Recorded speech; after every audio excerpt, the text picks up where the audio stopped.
This episode, I'm working on my brakes because we had a problem. So on the way back from, where was it? School of UP in Michigan, about 90 miles away from home, I pulled over at a rest stop to let Coco out, and it was on a downhill, so I had to get on the brakes pretty hard, and I heard a pop, or something kind of happened, and this rear drive axle ended up locking up on me, and was able to take the wheels off, get it taken care of, and at least I got the brake freed up so we could get home. But now it's time to fix it right. And so what I think actually happened was the brake itself cammed over, or the S-cam cammed over, locked the brake up. We were able to free it up, but in doing so, I think the DD3 brake chamber also broke, because now I can adjust it without having the emergency brake released, which isn't good. That's not the way they're supposed to work. So let me show you what I got. Fresh from C&J Bus Repair. I took this entire wagon all the way there. It was a long walk. I kid. You got the wagon because this thing is heavy. I had them check my brake drum to see the pad size I needed, because we need to replace the liners. Got a new DD3 brake canister because I don't trust myself to rebuild the one I have. And for, I think they only wanted 500 bucks for it. You know what? I'm okay with that. Here's what we got. Here's S-cam. I already pulled out one of the rollers, don't worry. There's the roller. Talked with the guys at C&J on how to do this job, and I think I got this somewhat planned out. They said you just use a crowbar to move the brake lining away from the S-cam. You could pull the roller out, and that was indeed the case. So, and then when I do that, then the spring is easy to get out. And then we just replaced the brake canister and adjust it all up, and maybe we're good to go. Getting the brake lining off itself was also pretty tricky. I just kept pounding a screwdriver in that little slot there you see, and then I would pound with a hammer all the way around it, and then I kept working my way around. And of course we got plenty of good blocking there. I don't like the angle that is at, but that is why the blocking is everywhere. I think we're blocked up 3 places plus the jack there. But I'm gonna get at this. Hopefully I can get this taken care of in a single day. How about that? All right, it's been a minute. It wasn't too hard. Sorry I don't show you while I'm doing it. I do it on my phone, and I don't know. I end up with about 4 hours of footage I gotta go through, and there's about 10 minutes of good stuff. But that's what everything looks like in here. I think I'm gonna grease this guy up, and then yeah, I gotta take off the. So one of the tricks that my guy told me was, he, rather than try and loosen these up, he just tightens them up until the bolts bust off. And I've got new hardware, so I think I'm gonna give that a try.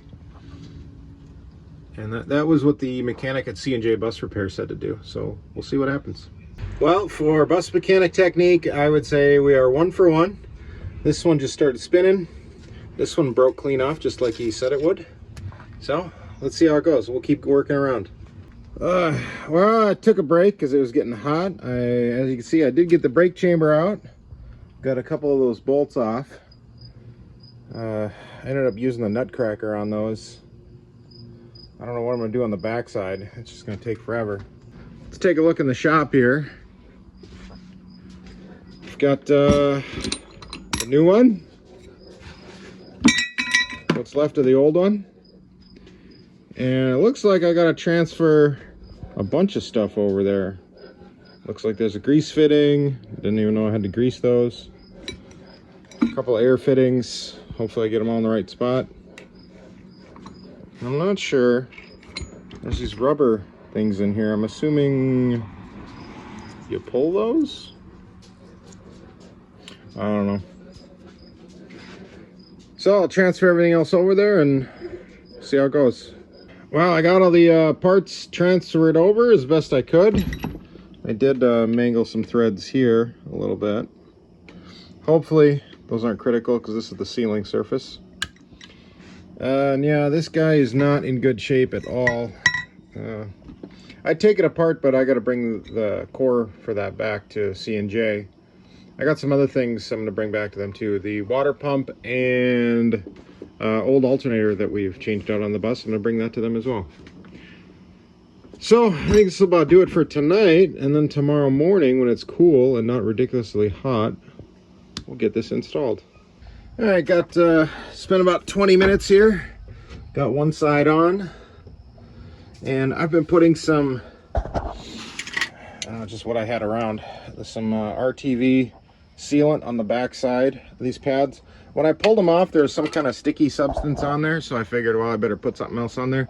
I'm guessing that keeps from vibration or anything like that, because the surfaces aren't perfect back there. So it seemed right to me, so I'm going to roll with it. I'm going to put the other side on here, and we'll check in. All right, got the other side on. Probably only 15 minutes. I was quicker on that one. The other thing I realized is they gave me enough parts to do the other side too. That's great.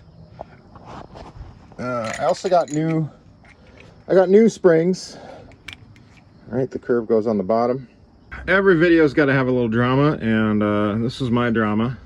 I had to make a tool to put the return spring in, and sorry I didn't show the process on that a little bit, but basically I just took an old crowbar I had and chopped it down to this so it fits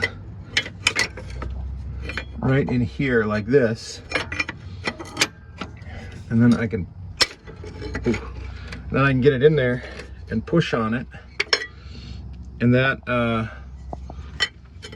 pops open the, I can use it for the next part here maybe of well, I got to put the rollers in next, but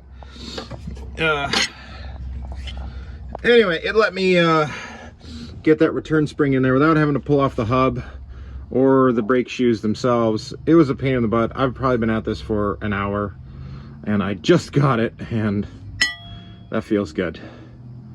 So if you're having trouble, make something like this, and it seemed to work. This is all I ended up needing.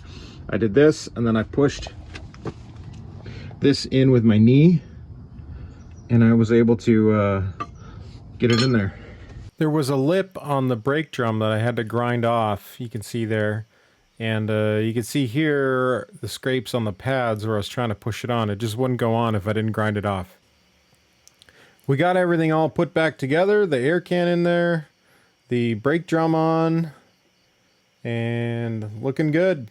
Well, turns out I never recorded any more video, but good news is got it all back together, got the wheels on there.